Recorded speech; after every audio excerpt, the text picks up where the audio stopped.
So welcome everyone. I'm here with Dan Williamson and our special guest, Anthony AMiCO. Anthony, how you doing today? I'm doing great. I'm pumped to be here. When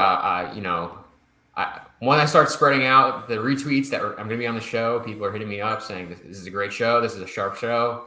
We're excited. So that means I'm excited. And definitely happy to talk to you guys today. No, we're definitely fired up. This is going to be a good one, fellas.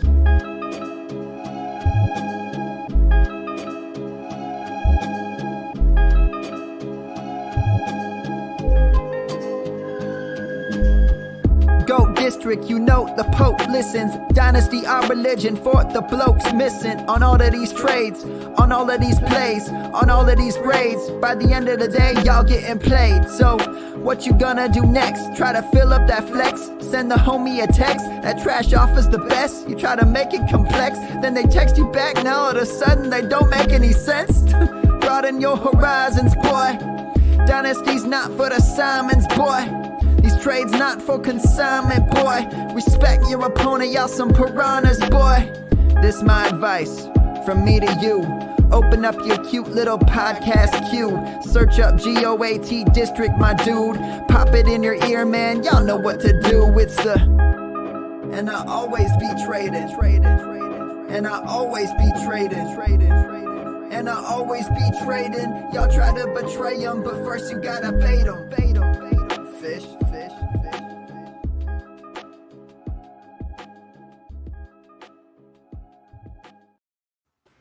So we had a great show the other night with Randy Memphis Young of the Dynasty Warzone. And we have our Dynasty hats on again today with our special guest, Anthony AMiCO. Anybody who's watched the Go DiSTRiCT for a while has seen some of the great people we've had on from Establish the Run. We had Adam Levitan on just very recently. Mike Leone's come on multiple times. Jack Miller, Justin Herzig, of course, for our DFS shows. And this is the first time for Anthony. So we're really happy to have you in the Go DiSTRiCT. Anthony, maybe you could tell everybody where they can find your stuff these days. Yeah, we're talking Dynasty over at ETR.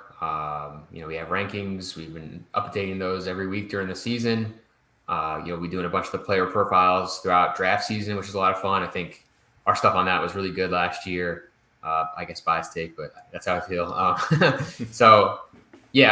We're doing everything over there at ETR. Obviously, we're still ripping on props and everything for in-season stuff, but Dynasty, we're grinding over there for sure. Yeah, Dan, you got your eye on a couple of Dynasty startups coming up soon, I imagine. Oh yeah, definitely. And I gotta say, ETR, man, I'm almost embarrassed to say how many times a day I'm visiting their page and getting into the stats or checking out the articles or just looking at the rankings or whatever.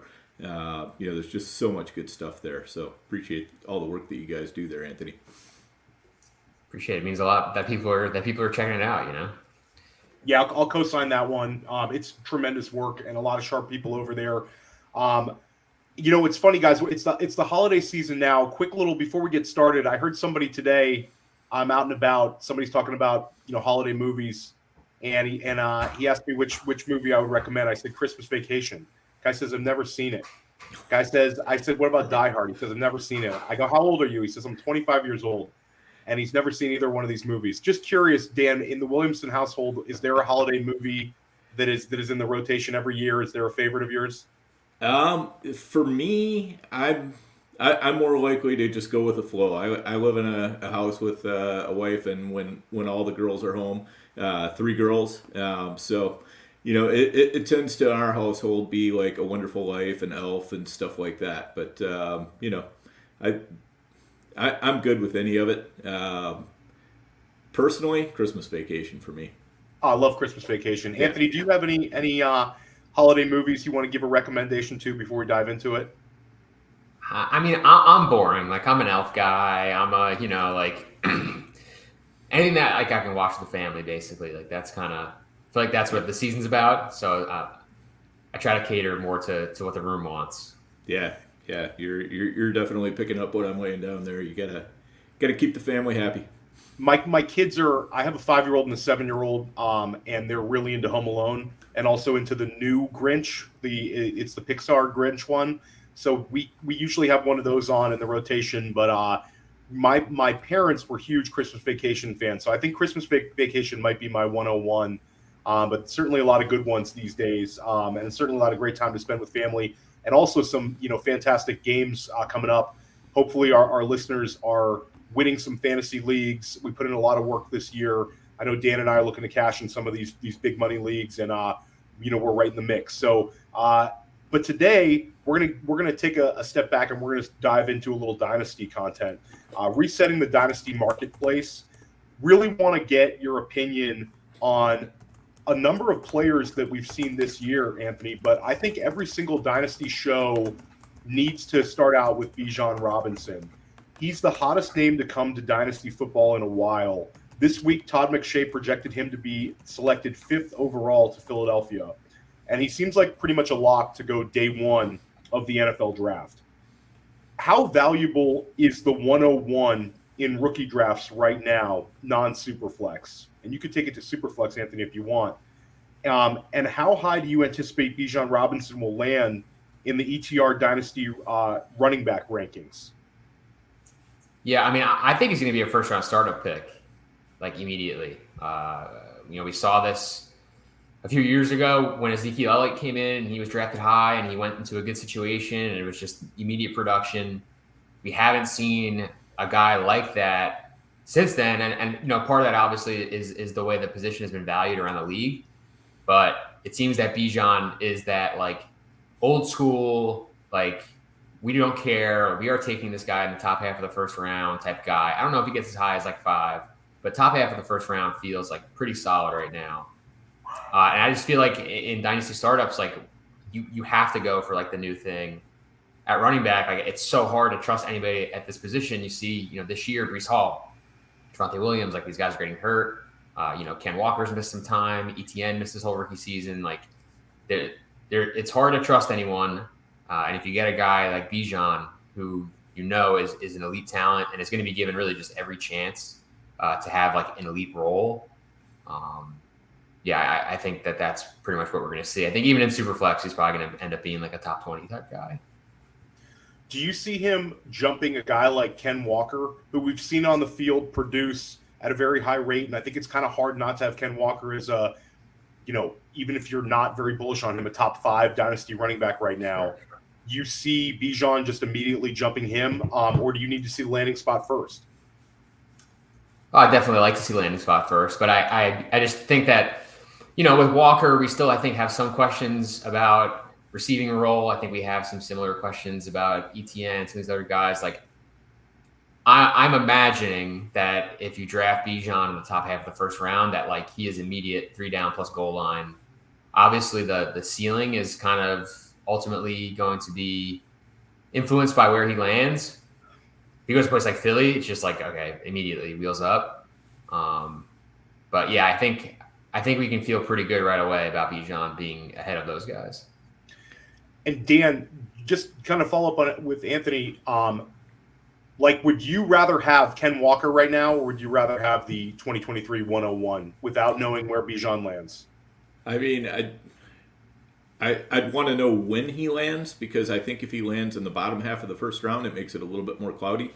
But if he's in the top half of the first round, I mean, like Anthony was alluding to, those are just automatic bell cows. That's Christian McCaffrey, that's Zeke Elliott, that's Saquon Barkley, Leonard Fournette even, who certainly was used in a bell cow role to start with. So, yeah, that's a role that you just, it's getting so rare in Dynasty and fantasy that you just can't pass it up at all.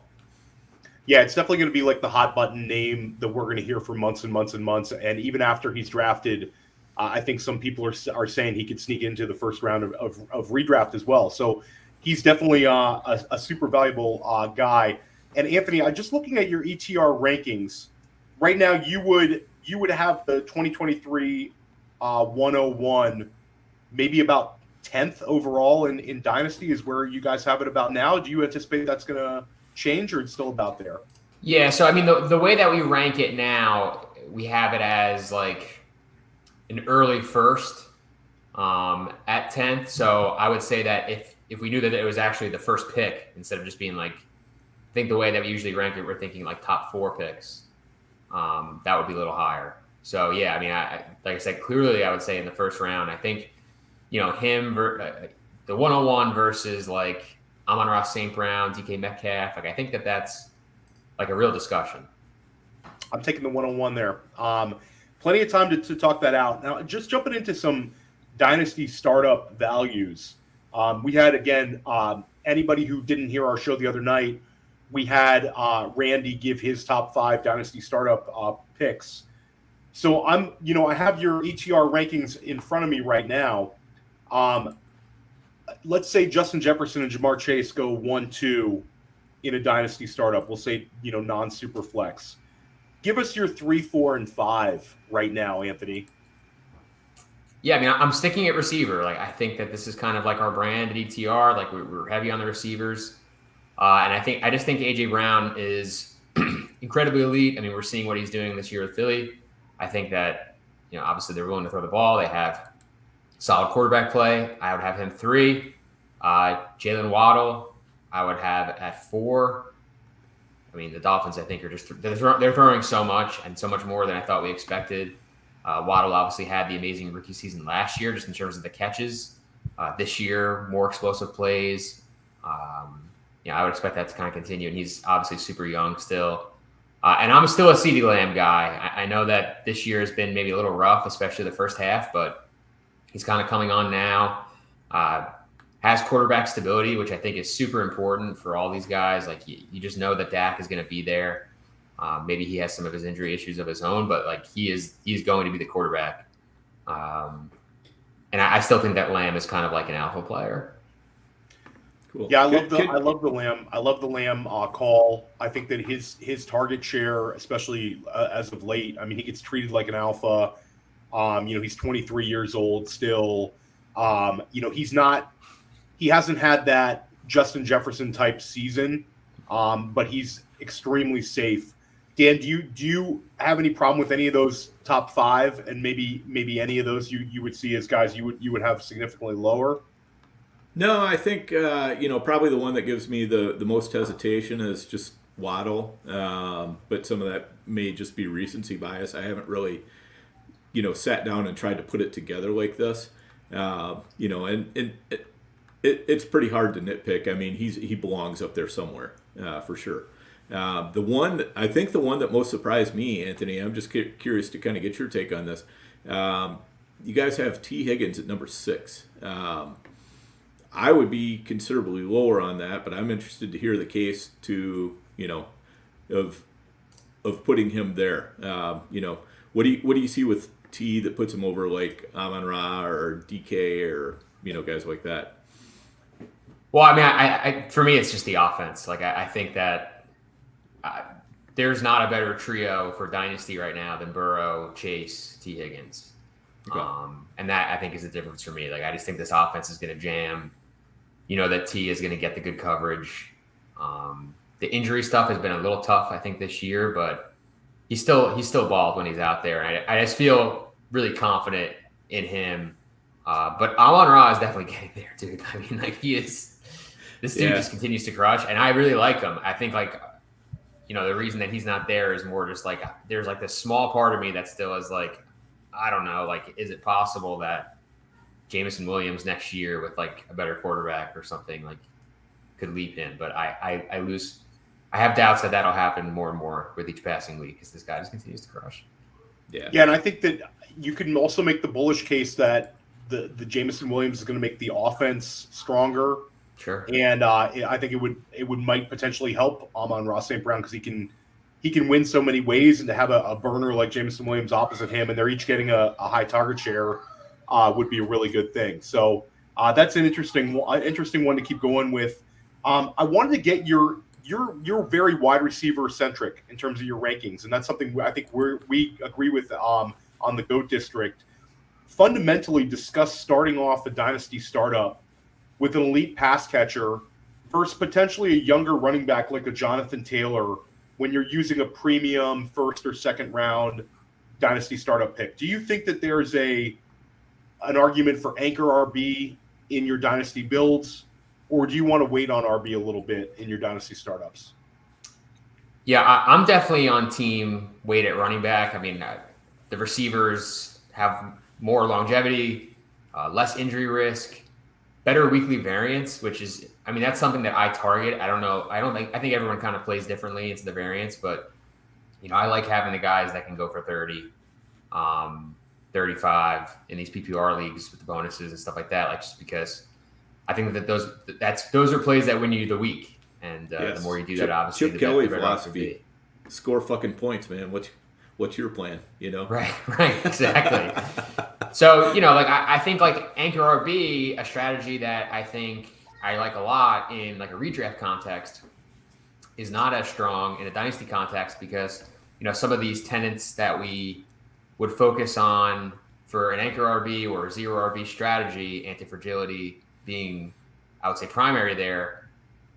Like the runway for that chaos to happen, the runway for something to go wrong in the RB department is just so much longer because the dynasty, it's not just limited to the one season. You're playing it endlessly. So I think that you wait on running back, you're going to find guys every year. If you just stash a bunch of guys, you're going to find production, and also like just some of these like later rookie types who don't have the immediate projectable volume end up being decent bargains later on because they gain an opportunity, they end up being pretty good, and obviously they're cost controlled assets, so teams are likely to keep rolling with those guys.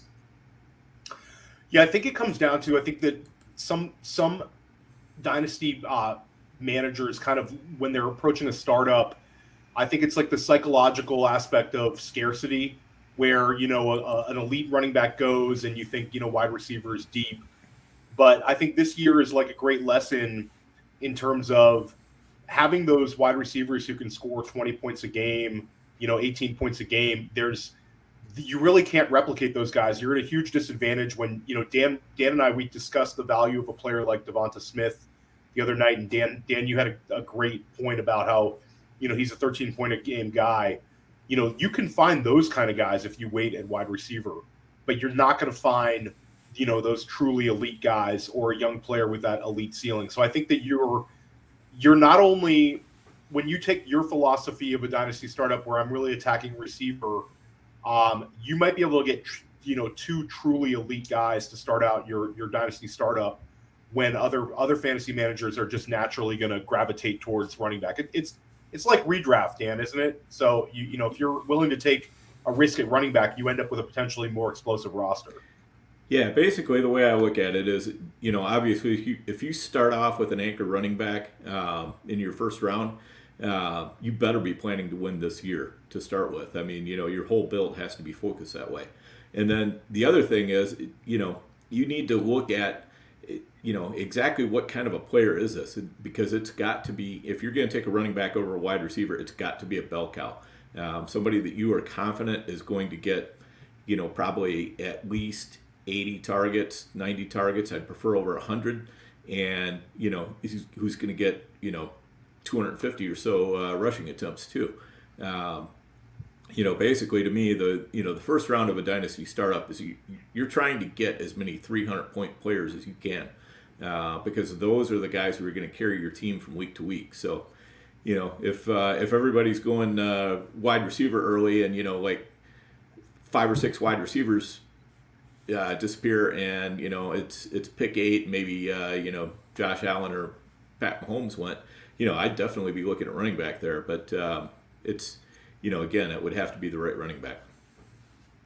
Yeah, it's definitely something to balance out, and I think that it's an interesting, just looking at your rankings, and obviously subscribe to DTR if you want to see the full thing, but the drop of Jonathan Taylor could kind of be a little bit of a lesson here. All it took was a slight setback this year, and he drops in most dynasty rankings fairly considerably. And I don't see him, we would see him kind of go off the board, a little higher last summer than he's going to this year, despite the fact that Dan, correct me if I'm wrong, he's going to be turning 24 now. So it doesn't take a whole lot for a running back to lose value, but these wide receivers really, really seem to hold on to it. Yeah, I think the startup article that I wrote maybe like a year and a half ago, I just think the analogy of running backs to cars is just so apt. Like the second you leave the lot, that car is losing value, and that's exactly how it is. These running backs, like you leave the draft, and you already lost value because trying to trade those guys is very, very difficult, I think. So wide receiver would be like a rare piece of art, or like I don't know if you looked at the economy recently. I don't know if we can really. Yeah, I don't know if the art analogy is there anymore. There you go. Certainly not an NFT, but yeah, it's digital, definitely not. Want to pivot over to running backs here, and specifically, I called it the curious case of Travis Etienne. I think if we would have had you on 6 weeks ago, this would be a completely different conversation. We've seen the highest highs and the lowest lows for Etienne. The weeks 1 through 4, he averages 7.6 points per game. Weeks 5 through 11, 18 points per game, where he's, you could have gotten multiple 2023 first-round picks for him, in my opinion, a few weeks back. Then weeks 12 through 14, he gets 3.7 points per game. This is kind of an ultimate recency bias conversation, or is it a running back that's young that maybe potentially breaks down as the season moves along? How should we be valuing a 23-year-old Travis Etienne right now in Dynasty? I mean, we're extremely bullish right now. He's our RB1 right now, one spot ahead of Ken Walker. Definitely think that there's potential for that to flip, but I think those guys are extremely close. The workload has kind of been there without James Robinson, which is perfect. The efficiency the last couple of weeks obviously has not been there, and that's why he hasn't been scoring, but he is like traditionally a very high efficiency player. I think even a couple of those games where he received heavy amounts of volume, he's keeping that efficiency, and he was an amazing efficiency player in college. So I think that is reasonable for him to kind of maintain, at least for a little bit here. And I see the Jags as a growth offense. I mean, they're going to improve in 2023. I think Trevor Lawrence is kind of coming on right now. And you look at their future, you're assuming that they're going to keep, obviously, the coaching staff. They still have quality receivers. They're going to get Calvin Ridley next year. Now, granted, he hasn't played football in like 2 years, but we're assuming that is an improvement. So I think that like when I look at a guy like Etienne versus a guy like Walker, I'm kind of like, okay, well, I see the case for the Jaguar offense to be a lot better, and I don't really see that case for Seattle. So I think that the points really could start coming in bunches next year for Etienne. The one big thing is I just need to see some more targets. He's out there, and they are throwing the ball, but they're just not throwing it to him. And I'm not really sure why that is. Maybe it's possible he's just not a good receiver, which would be a very, very big problem. But right now I think I'm kind of hedging that and saying I think he probably will be eventually. Yeah, I think Anthony hit the nail on the head there with the receptions, because he, target wise, you can pretty much break it up into weeks 1 through 7 and then weeks 8 through 14. Weeks 1 through 7, he was getting like about 3.5 targets a game, and since then he's been getting less than 2 targets a game, and also his his yards per reception has really dropped during that time. I mean, it's kind of like the offense has kind of undergone a little bit of a shift there. And he in week 8 he disguised it a little bit with some great rushing and a little touchdown deodorant. Same thing with week 9, but then since then it's just been a little bit more tough sledding. I think he'll bounce back. I think it's more of a slump than anything, but I definitely the targets, I would love to see those bounce back before the end of the year, because that's probably going to influence how I value them going into next year if they don't. Yeah, he's definitely super interesting. I hate having recency bias. I just worry about when I see guys have less fantasy production later in the year. And this is something he can easily turn around. If Etienne goes out and has even a 15-point game this week against Dallas, I think that people are going to be, breathing a big sigh of relief. So he's definitely one to monitor. I love your point about the offense ascending. And I'll also say that, a year or two in a Doug Peterson offense, maybe they trust him a little bit more and maybe utilize him a little more. And maybe things do open up more as we expect Ridley to have a big impact there. Want to kind of stay with Jacksonville a bit and pivot over to the quarterback position. This year, we've seen significant progress from Justin Fields and also Trevor Lawrence. How would you value these guys moving forward? And maybe we could touch on your Dynasty QB ranks a little bit as well. I mean, definite QB1s for me. These guys. I mean, Fields is like already there from just a point scoring perspective now. So it's hard to say in his second season that he would not be there for Dynasty. He's shown improvement as a runner, and I would say in like this last stretch here, maybe since like week 6 or so, like he's really made a huge change in avoiding sacks, which doesn't necessarily matter for fantasy, but is something that I think like portends like better production going forward, like him just being like an actual good real life player. So I want to see more of an effort to throw the ball in Chicago, and I want to see the weapons improve. I think those are the two things that I'm all hung up on, but definitely like him. And Lawrence has just been very good. Last 5 games, 72% completions, 7.5 yards per attempt, 10 touchdowns, no picks. Like he is doing it right now as a quarterback. He was a runner. He was able to run at Clemson. He has run a little bit in his time in the NFL. So like you are still getting, you're not going to get obviously the Lamar Jackson type production, not even the Josh Allen type production, but that kind of like old school Aaron Rodgers, Andrew Luck type production, I think on the ground is perfect for a guy that you could see, long term being, an elite actual quarterback. Do you see potential for Lawrence and Fields to kind of jump Kyler Murray, Dak Prescott, and you guys have, maybe we'll touch on also your valuation for Tua Tagovailoa, who you guys have pretty high for Dynasty. Yeah, I mean, right now we have it Kyler, Tua, Lawrence, Dak, Fields. So all those guys are pretty close, I would say. I think I think Kyler's super tough just because we've seen the ceiling and it's so good. I would love to see them make a coaching change. I don't know if that's going to happen since they just extended Cliff, but I mean, to me, that's really the problem. Maybe Kyler is not the best worker. I know you hear reports about that, but like you always hear reports about that. I feel like when things aren't going well, so I don't want to bury him. Dak is like clearly the oldest guy in this group, so it's like I think once these guys are solidified, like once Fields is super solid, like he's going to be in front of Dak just because he's going to have so many more years to offer, and his rushing production is so high. Tua is the super interesting case that you mentioned. I mean, like first 8 games, this dude just lights out. And the last couple games, I think Miami's gotten figured out a little bit. But there's just this, I guess there's just kind of like this safe quality that I feel that he's throwing to 2 elite targets. Those guys aren't going anywhere for at least a couple more years. I think Waddle probably will be there for a long time. Hill obviously is aging, so we'll kind of see how that goes. And I trust Mike McDaniel. Like, I think that they're going to kind of figure this out. So I feel like his infrastructure is really, really solid. I could see a guy like Lawrence definitely jumping him just because it's seeming more and more likely that Lawrence is just the better player. And that I think at some point has to matter. But I really like all these guys. And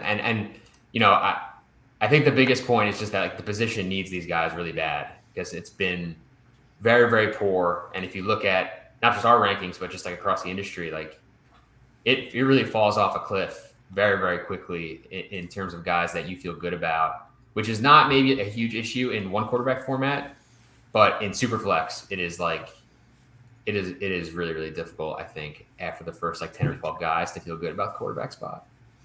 Yeah, I like how you've got them ranked here just in the way that you've got them, when you take a look at them in view of your overall rankings, they're all right there in a bunch, which is basically says, hey, we got a tier here. Take them in any order that you like them, but you want to grab one of these guys for sure. Yeah, I think that to me, like you bring up Dak's age, Kyler with the issues with the coaching staff, and also now the torn ACL. I could see, Trevor Lawrence and Justin Fields, if I'm doing especially a super flex startup, going ahead of Kyler, Tua, and Dak for me. I think Trevor Lawrence this summer will be a really big buzz guy. especially in high stakes drafts, because I think we'll really like his weapons. He'll be a potential quarterback that we look at that we can stack. And I think there'll just be a lot of appeal there. So it's definitely a very interesting to kind of re-rank the quarterbacks. I think that there was a little more consensus this past summer than I think there will be this summer. So I think it's super interesting. Pivoting back over to the wide receiver position, we've seen elite scoring this year from some of the older wide receivers. Devontae Adams, Stephon Diggs, Tyreek Hill, and Cooper Kupp all were putting up 20-plus points per games. All have had significant smash games, and all were looked at as very, very, very good draft picks. Until Cooper Kupp went down with an injury. Who should dynasty managers be most concerned about moving forward? Give us one or two guys you try to get out from under, or it could be none of this kind of elite tier of, let's call them the 28 and up wide receiver group. Yes, I think that the clear keep is Tyreek Hill. The volume is just so good. The pass rate in Miami is so good. And it's hard to see a lot of that changing in a year. Obviously the coaching staff is going to remain pretty intact. The quarterback should remain pretty intact. If it didn't, that would probably mean that they were getting somebody better. And Hill has just the volume that he's seen this year is just incredible, especially versus the position. So I feel really good about him as a keep. I feel really good about Cooper Kupp as a leave. I mean, the Rams are a mess. I think that there's a lot of uncertainty that this is even the team that they have next year. I mean, Stafford retiring wouldn't surprise me. McVay going and doing TV wouldn't surprise me. I think that there's a lot of question marks here. I'm not necessarily worried about Kupp himself. I think that he's an excellent player. But I think like the situation is not necessarily the best. And I think there's just a lot of ambiguity there. In terms of the other two guys, I mean, like Diggs, Adams, really, really tough. I mean, if I had to pick something that I'm really worried about with Adams, it's just that like Derek Carr's not there next year, because I think that relationship has been really important for his value. But there's already been some rumors that they're really interested in CJ Stroud. I know that they've won a couple games and maybe that takes them out of that mix, but they're not going to make the playoffs. And Carr is pretty easy for them to move on from. So if that happens, I mean, that's a huge dent. I mean, going from Derek Carr to a rookie quarterback, even if it's a really talented rookie quarterback, that doesn't really fit his timeline. What about if it's Tom Brady?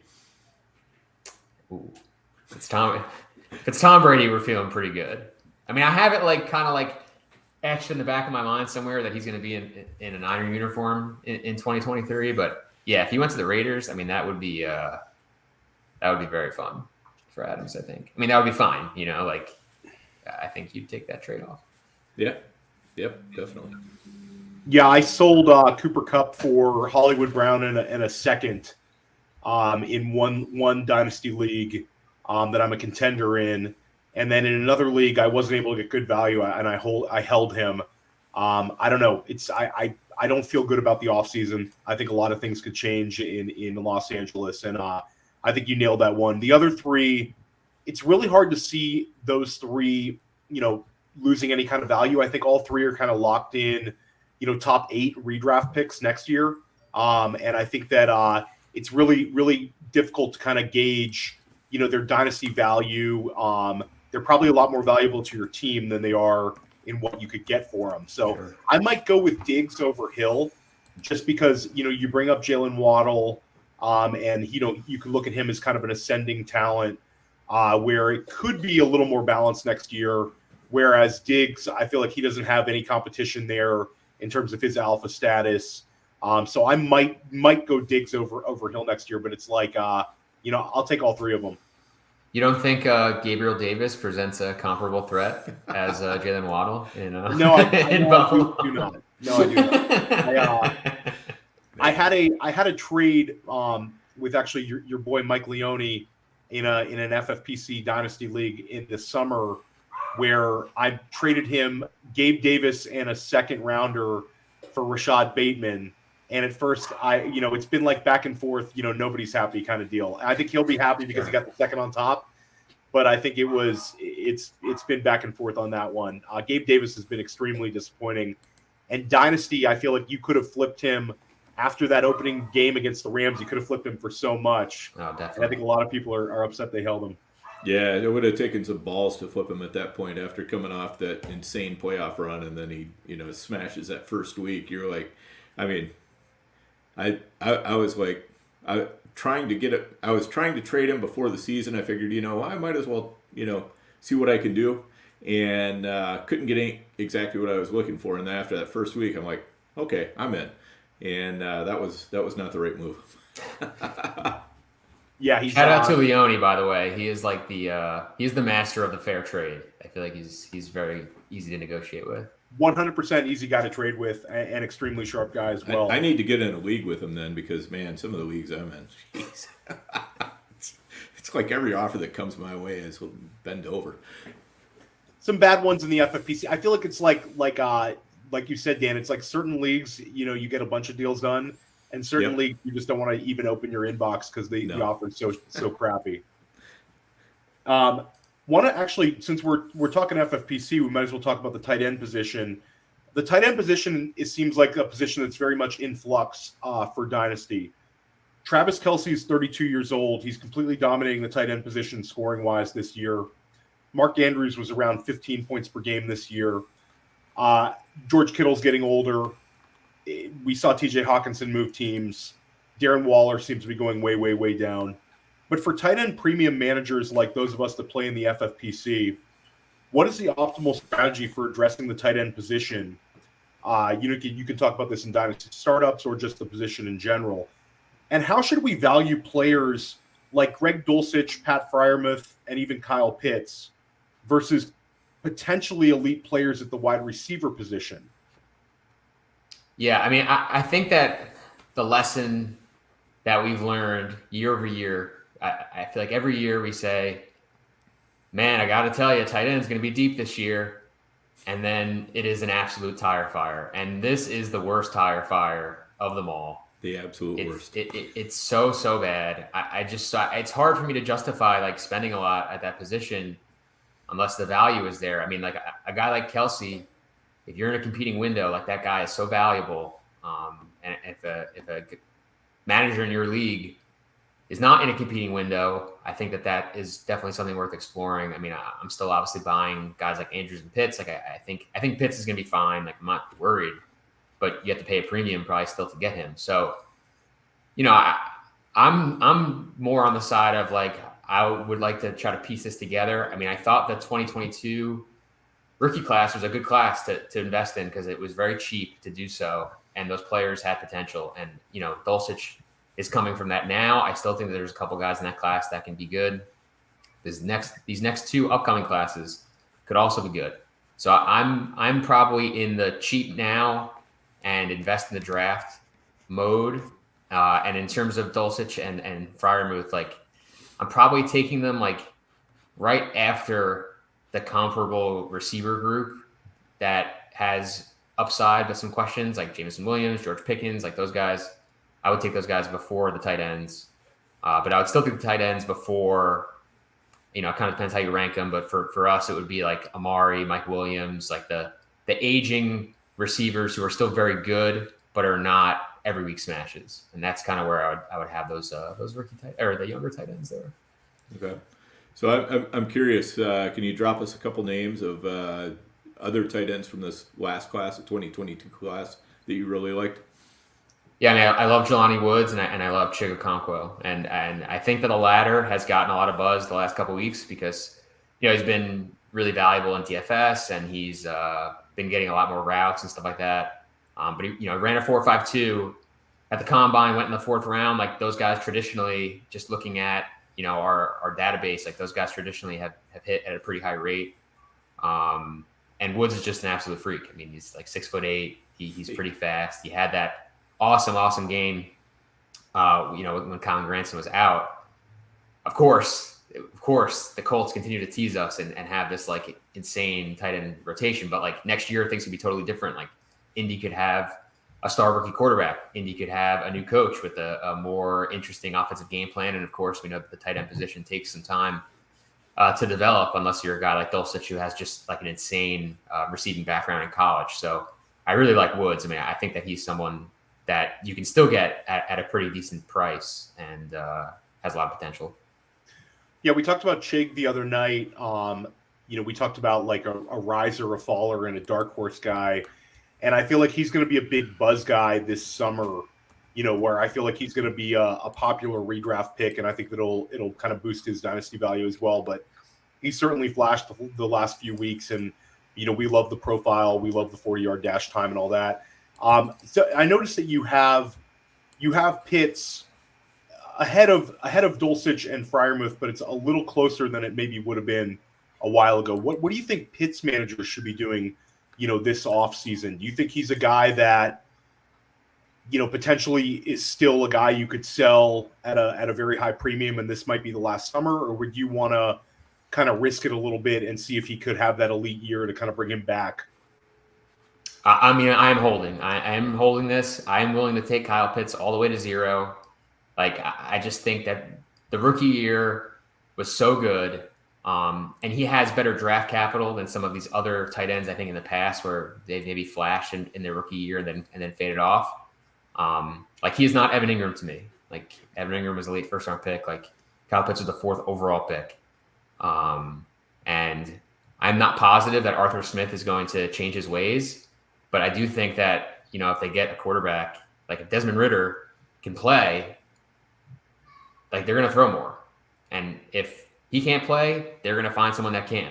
I think it's kind of a matter of when, not if. And I understand that being patient is really, really difficult, even in Dynasty, where the runway is very long. But I think that we have to practice immense patience here with Kyle Pitts. No, definitely. One class that has been paying off for years is the 2017 rookie class of running backs. We've seen the veteran running backs this year really, really dominate the top 12 running back scorers.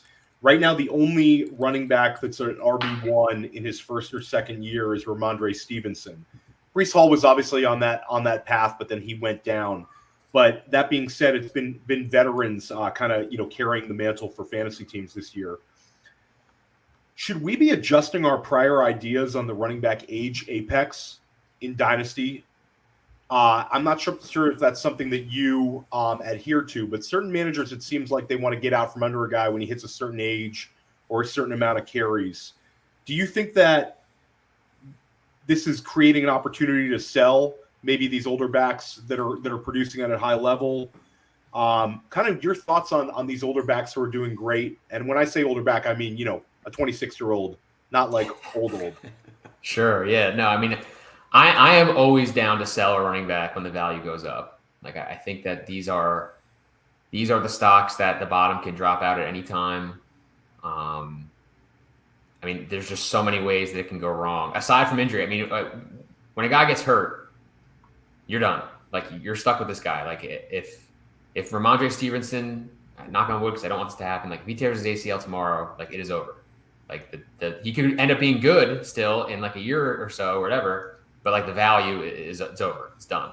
Whereas at receiver, like I think people are more willing to be patient. So, I'm always willing to sell these older running backs. I think that really just has more to do with like the state of the position. Like the fantasy points do fall off really, really quickly. Eckler, McCaffrey, Jacobs, those guys are clearly ahead of the pack, and there's really not that many other 200-point running backs. Like the position is just very, very thin. So I'm comfortable with still kind of fading these veterans. I think for me, I'm usually looking like second contract. Once that second contract gets signed, that's usually when I'm looking to get out, because it's usually when things tend to go bad. So maybe I'm not looking at it I'm not looking directly at age per se. But yeah, I mean, I think, a guy like Derrick Henry is an absolute freak. But we've seen it catch up to even him over the last couple of years, and he's still producing at a really high level right now. But better a year too soon than a year too late, I think, at the running back position. Yeah, we dove into that question a lot with Memphis Young the other night. Just curious, when you take on a running back for your dynasty teams, how long is do you look at like a window? Are you like a 2-year window guy?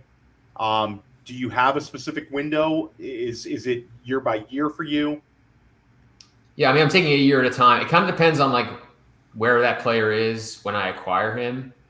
But for the most part, like I would say, I mean, I try to be in position to compete.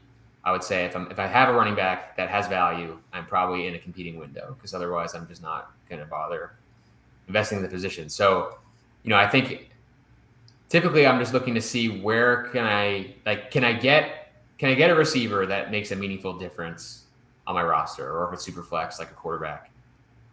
If I can't do that, then I'm better off kind of riding this out. Or what I really like to do is just trade for multiple assets. Like if I can trade, a guy like Aaron Jones for a younger player who is not currently producing nearly as much, and I can get like a pick thrown in or something, like I'm in for that, because I just want as many shots at this as I can, especially like in an FFPC format where like you can hold players for so long before you have to make cuts. I think that's kind of like an edge in the offseason. So that's usually how I'm approaching that. Wanted to get both of your guys' opinions on two running backs in terms of how you view them in Dynasty. How should Dynasty managers approach Dameon Pierce? Do you look at him as a guy who is flash talent in a very bad offense, and he's kind of a distressed asset now that he's hurt? Or do you look at him as an obvious sell due to his draft capital and the team situation? Texans could obviously add another running back through free agency or the draft, and he's a day 3 guy.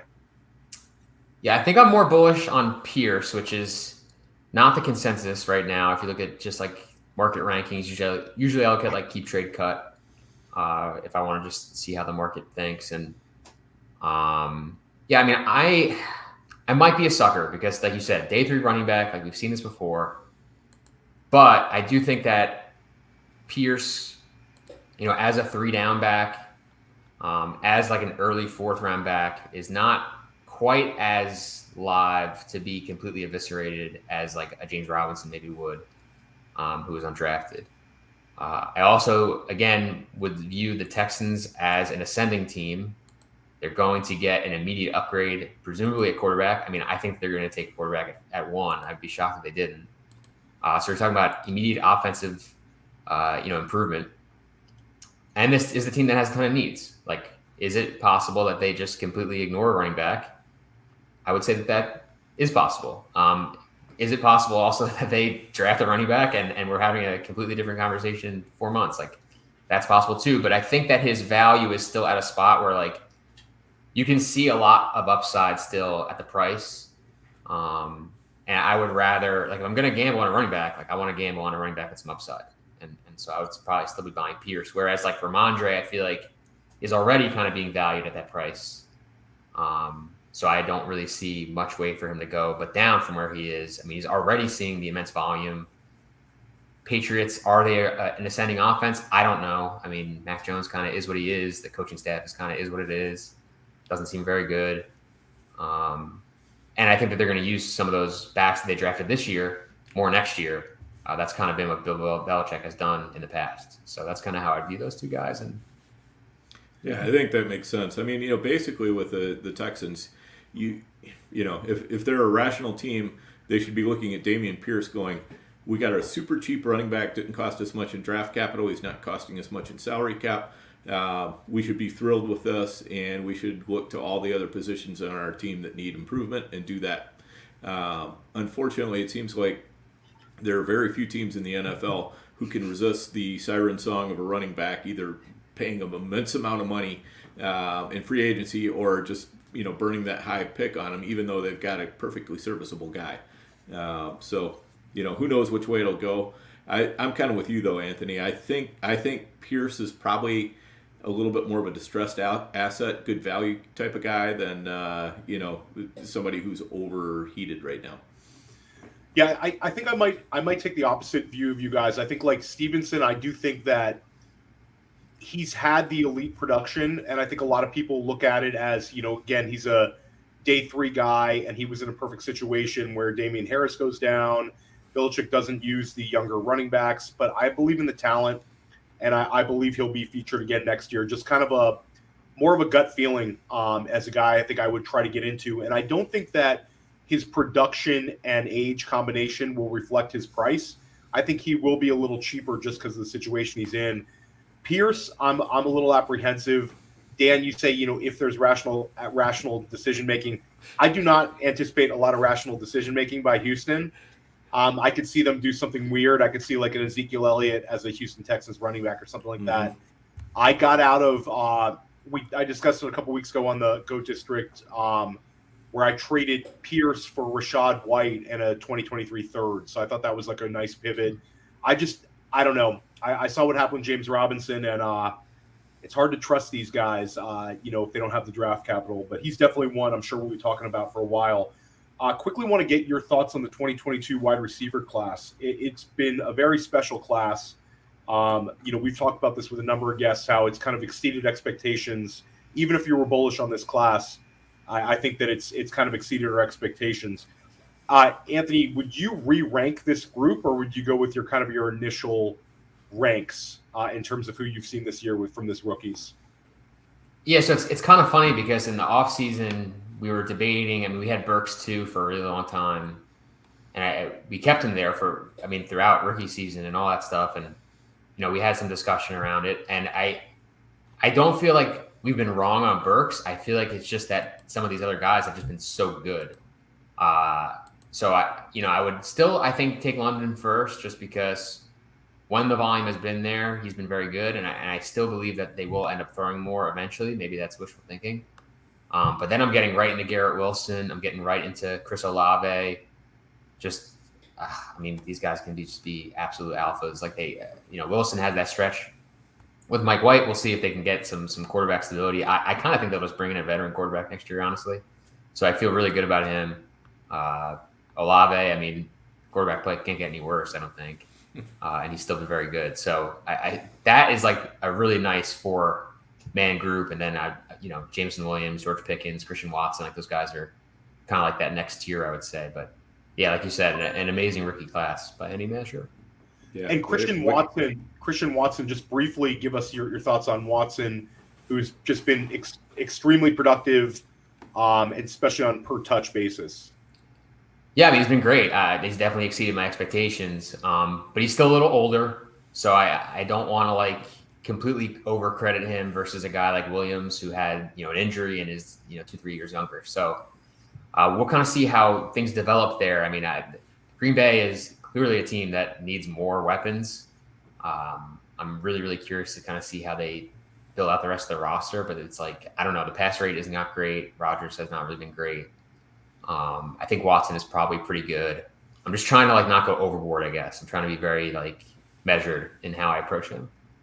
In or out on Javonte Williams and Breece Hall in terms of guys you might be targeting to get, or are you a little more injury averse?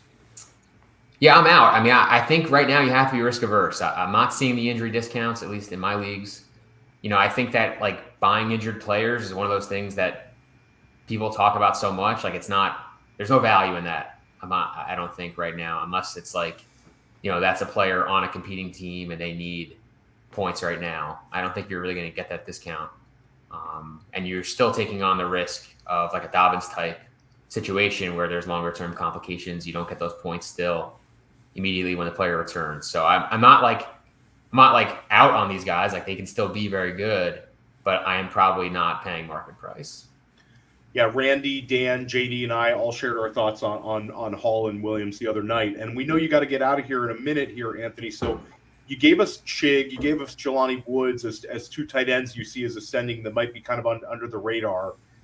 Is there give us a couple of other players that you view as potential dynasty buys for this offseason? Well, I mean, DJ Moore to me, I cannot get over I think the dynasty community is very much overvaluing what's happened this year. You had 3-4 years straight of excellent production. The quarterback play again, the Panthers are a team that is so live to take a quarterback. New coach usually means new quarterback. And if you improve that, I think Moore gets right back to being an immense producer, and that immense production should lead to him being a better asset. Rashad Bateman, I thought he looked really good earlier in the year. I think that he's just super critical to the Raven offense. I think that the struggles that they've had tie a lot into just him not being out there. Still obviously very young. I love James Cook. Has shown the ability this year. Singletary is going to be a free agent. And I mean, I'm not sure that anyone who drafted this guy is going to be willing to sell, but I have to at least inquire about Sky Moore in the offseason. You can find some sellers, Anthony. I assure you that one. Like, it's possible that this guy just stinks, but I mean, come on. Like, the college profile was good, and obviously the situation is amazing. Like, those are the types of guys that I'm willing to kind of take a chance on.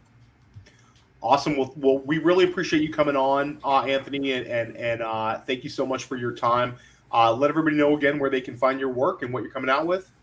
Yeah, everything's over at Establish the Run on the Dynasty side. You can follow me on Twitter at AMiCO. Appreciate you guys having me today. Awesome. Yeah, thanks a ton for coming on. Yep. And thanks everybody for tuning in. Have a wonderful weekend. We'll be back next week. We're getting back in the high stakes streets. Billy Muzio will be joining us. Billy Wazowski will be joining us. Chris Eibel will be joining us. We're having some of the best high stakes players in the country next week for championship semifinals week. We're almost at the end, fellas. Well, everyone have a wonderful weekend, and thanks for tuning in.